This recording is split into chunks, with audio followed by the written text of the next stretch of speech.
मुशर्रफ दौर के इब्तदाई दिनों की बात है और हम लाहौर मॉडल टाउन में रहते थे।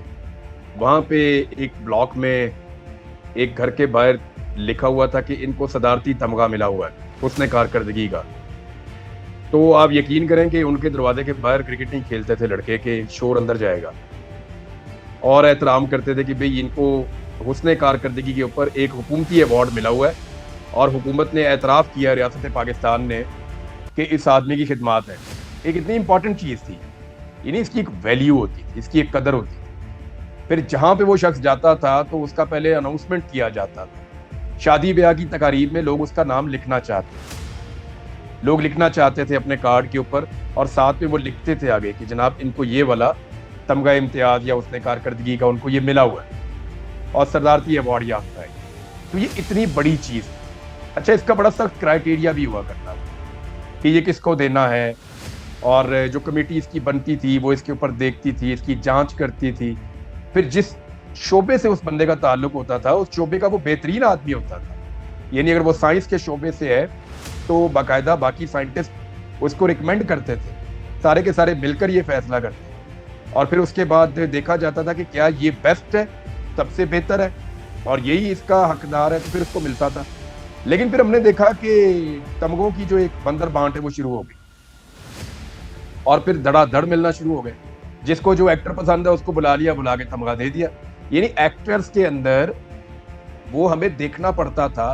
पुराने दौर में कोई एक्टर होता था बड़ा तगड़ा कि जिसको ये अवार्ड मिलता था। अभी जनाब आपने 2 साल काम किया, आपका ताल्लुक अच्छा है किसी के साथ, आपकी किसी को शक्ल पसंद आ गई है, उसने बुला के आपको तमगा पहना देना, बाकी देखी जाएगी। तो इस तरह के लोगों को तमगे मिले हैं कि इससे हुआ क्या।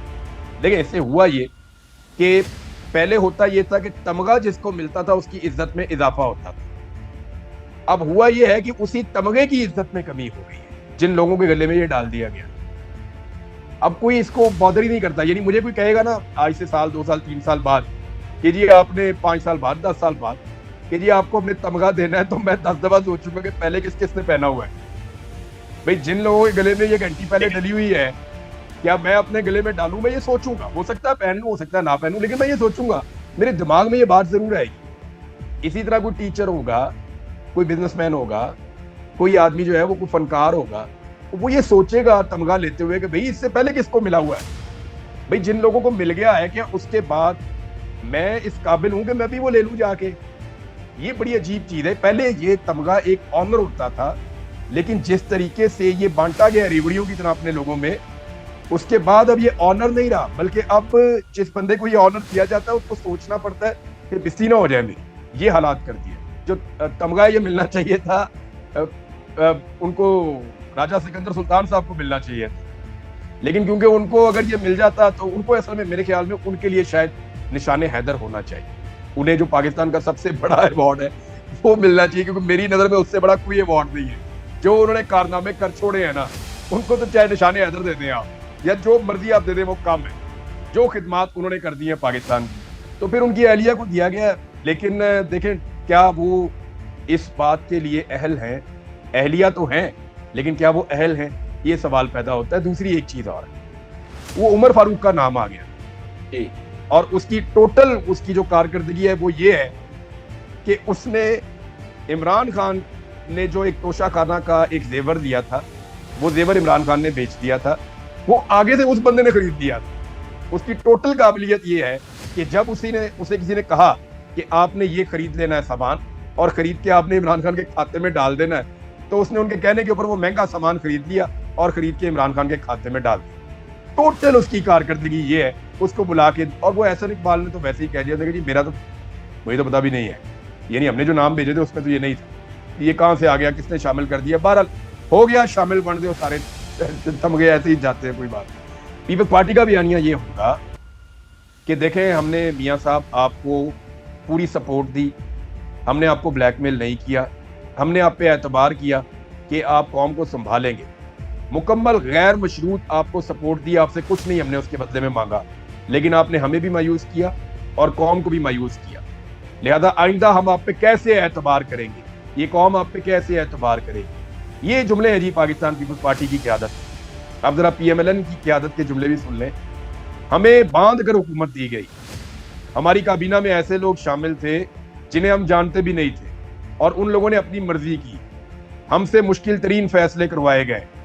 हमें जो है वो अवाम, और वो ये कहेंगे कि पीटीआई के कुछ मामला थे, कुछ हमें खुली हुकूमत नहीं मिली, यानी वो भी ये सारा कुछ ऐसे हाथों में डालने की कोशिश करेंगे या नामालूम लोगों पे डालने की कोशिश करेंगे ताकि उनको भी कोई बयानिया मिल जाए। ये दोनों का बयानिया मैंने आपको बताया। मैं अगर सीरियसली बात करें ना, तो काजी फायद ईसा साहब को तो जुर्माना हो जाना चाहिए जो जिस तरह उन्होंने किया पाकिस्तान में। लेकिन अगर मेरी नज़र में इस्लामाबाद में कोई इस तमगे का हकदार है इस वक्त जजेस में, तो वो जस्टिस मोहसिन अख्तर कियानी साहब है, और मुझे लगता है कि उनको मिलना चाहिए। और इस्लामाबाद हाई कोर्ट के बल्कि सारे जजेस, 6 जजेस को पहना देना चाहिए तमगा, और सुप्रीम कोर्ट ऑफ पाकिस्तान में बड़े अच्छे जजेस हैं, उनको पहनाना चाहिए। काजी साहब का तो नहीं बनता, लेकिन हाँ 1-2 लोग मेरी नज़र में हैं, यानी ईमान मजारी साहिबा को तो ज़रूर, आज नहीं मिले, कल मिले, परसों मिले, वैसे उन्हें ज़रूरत तो नहीं है, लेकिन उन्होंने वाकई हक अदा किया है, और उन्होंने वाकई ह्यूमन राइट्स के लिए ना सिर्फ आवाज़ उठाई है बल्कि वो लगातार आवाज़ उठा रही है, खतरात के बावजूद उठा रही है। फैज़ हमीद ये कहेंगे कि मैंने और इमरान खान ने मिलकर इस मुल्क को तबाह कर दिया, तो मैं अब वादा माफ गवाऊं? क्यों? आसमान से उतर के आया हूं, क्यों वादा माफ गवाह? क्यों? ये हमें कहानियां सुना रहे हैं आपको, इधर की उधर, उधर की उधर मिला रहे हैं। देखें, फैज़ हमीद को उठाया करप्शन के केस के ऊपर, और इंटरनली फौज का एक सिस्टम है जहां पे मिसकंडक्ट का आदमी मुर्तकिब हो जाए या आदमी अपने इख्तियारात का नाजायज इस्तेमाल करे, तो बाद औक़ात वो सिस्टम हरकत में आता है, और फैज़ हमीद के खिलाफ हरकत में आ गया। अब सारे लोग उठा के इसको कभी सियासत से जोड़ देते हैं, कभी सोशल मीडिया से जोड़ देते हैं, कभी 9 मई के साथ जोड़ देते हैं। तो ठीक है ना, जो भी बात करेंगे उसके सबूत लाने पड़ेंगे। पाकिस्तान को बनाना रिपब्लिक थोड़ी है।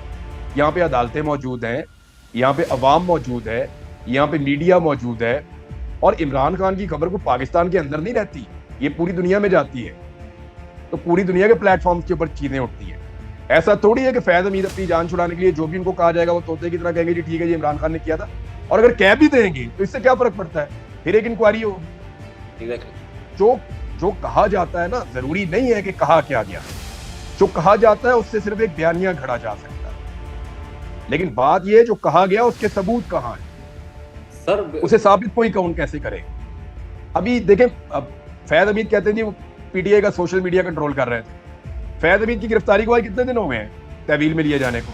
तो देखें, पीटीआई का सोशल मीडिया ये किसी को आज तक समझ नहीं आई, वो ऑर्गेनिक है, वो पब्लिक का एक रिएक्शन है नौजवानों का। उनको आप आर्गूमेंट के साथ, दलील के साथ आप बात समझाएं तो उनको बात समझ आती है। वो तो पीटीआई की अपना तबाही फेर देते हैं पकड़ के, जब उन्हें पता चलता है कि वहां पे कोई गलत फैसला हो गया, वो उनको माफी नहीं देते पीटीआई की अपनी क़यादत को।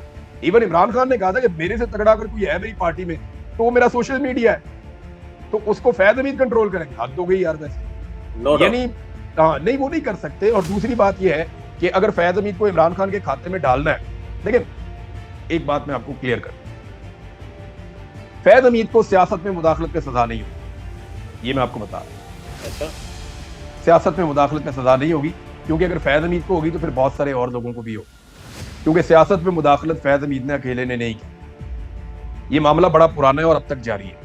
नंबर 2, फैज़ हमीद की सियासत में मुदाखलत के बेनिफिशरी इमरान खान अगर इतने हैं ना, तो पीएमएलएन इतनी है, ये भी आप याद रखिए। तो अगर फैज़ हमीद को सियासत में मुदाखलत पे सजा दी गई तो 2 रास्ते खुल जाएंगे। इमरान खान को इतना नुकसान होगा, बाकी जमातों को इतना नुकसान होगा। दूसरा, फैज़ हमीद का जो नुकसान होगा वो होगा, लेकिन एक रास्ता खुल जाएगा जिसके जरिए से जितने भी जर्नैलों ने फौज में और फौज में रहते हुए सियासत में मुदाखलत की है, वो सारे रडार के ऊपर आ जाए।